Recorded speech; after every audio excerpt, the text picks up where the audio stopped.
কতক্ষণ সময় লাগে তাও মারতে? সকাল থেকে অনেক সময় লাগে। মানে তাও 5-6 ঘন্টা? হ্যাঁ, খড় দিয়ে করে 5-6 ঘন্টা মারতে মানে বহুত খড় গাছে করতে কি 5-6 ঘন্টা বাড়ির লোক গেছে সব। কত ঢুকিতে টাইম লাগবে? 5-6 ঘন্টা মারে মানে খড়ও অনেক লাগে, জ্বালানিও অনেক লাগে না? কষ্ট আছে, খাটনি আছে, এমনি এমনি প্রচুর খাটনি গো। আরে হ্যাঁ, খাটনি থাকবে নি, এটা মারতে কম সময় লাগে নাকি? লেলে লেলে তার দিন টানা ব্যথা হয়ে যাবে কি? কাল থেকে যা উঠলো, তুমি ঘরে কাজ করলো, শান্তিবার কিলো যা চুড়ে ছিল, এখন 12টা 1টা। ও বাড়িতে এখানে কাছে আছে? না না, আমাদের বাড়ি খেজুরি। ও খেজুরি, ও এখানে থাকো লোকের জায়গা। হ্যাঁ, লোকের জায়গা না, এগুলো বিডব্লিউডি জায়গা। লোকের জায়গা এই পিডব্লিউ হলেও লোকের আয়ত্ত তো। ও লোকের যারা দখলে রেখেছে খেজুরি। তোর ভালে রামনগর যে রাস্তা। আরে হ্যাঁ, খেজুরি জানি তো। না, রামনগর দিকে খেজুরি না, হেরিয়া দিকে খেজুরি।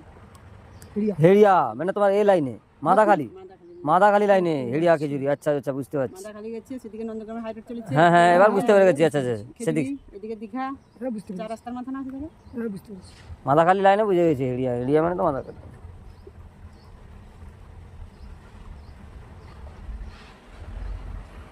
এক্ষুনি মারছে না ঘুরটা, হেবি সুন্দর লাগছে। তো বন্ধুরা দেখতেই পাচ্ছ, এটা হলো একটা ছোটোখাটো ভাটি।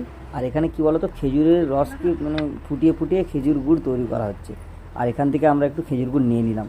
তো কিছু পেলাম না, তার জন্য জলের বোতলে করে খেজুর গুড়টা ঢুকিয়ে নিলাম। এই পাটালি গুড়ের ছাঁচ করা আছে। এই ছাঁচগুলো এরকম করে দিয়ে দেয় আর কি, দিয়ে পাটালি গুড় হয় এখান থেকে। এবারে দেখো, এটা হলো পাটালি গুড়। এই যে ছাঁচগুলো দিয়ে এই পাটালি গুড় তৈরি করেছে, ঠিক আছে? মানে কি বলতো, এই ছাঁচের মধ্যে গুড় ঢেলে তৈরি করেছে, খুব সুন্দর লাগছে।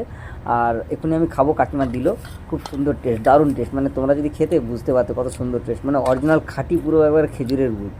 তো বন্ধুরা, ভিডিওটি ভালো লাগলে অবশ্যই লাইক কমেন্ট শেয়ার করতে ভুলবে না। তো বন্ধুরা, তোমাদের যদি এরকম ধরনের নতুন নতুন ভিডিও দেখতে ইচ্ছে হয়, অবশ্যই আমার চ্যানেলটাকে এবং পেজটাকে ফলো করে নাও। সকলে ভালো থেকো, বাই বাই, টাটা।